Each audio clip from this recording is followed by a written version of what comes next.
I'm curious to hear, Jay, when you go to a show and you make all of these connections and somebody like Lynn gets you into their CRM system, how do you like to be contacted afterwards? I know chefs are not people who sit at desks all day, but is the phone still the way to reach a chef? Oh, great question. Today with the phones, it is a nice touch. It's a nice touch for a phone call. Hmm. Email doesn't hurt either. But just keep in mind, these people that are in the restaurants and stuff out there, they're busy.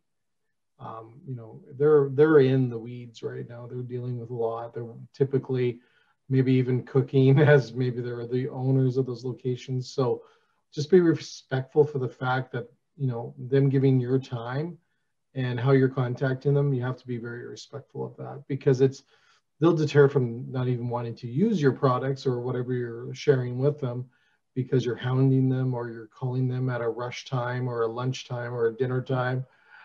Those things you have to consider. But, an email is great. Phone call is a nice touch.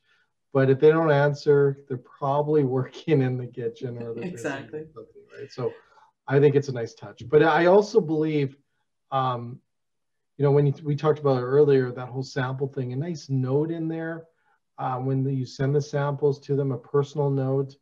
You ever tried handwriting lately? It's pretty hard. Handwritten letter's not that bad either. But I just think of what they're going through right now. What the restaurants are out there, they're busy, and getting 5 minutes of their time is a complete blessing, and just be respectful for that. Fair enough. Mike, what's the best time to contact a chef in your experience?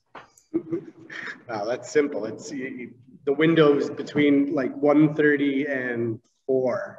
It depends on the day, and it depends on what the mood of the chef is, and you get a sense of that as soon as you walk into the kitchen. Luckily, I've worked in a few kitchens, so you get a sense of what's happening when they've had a rough lunch service.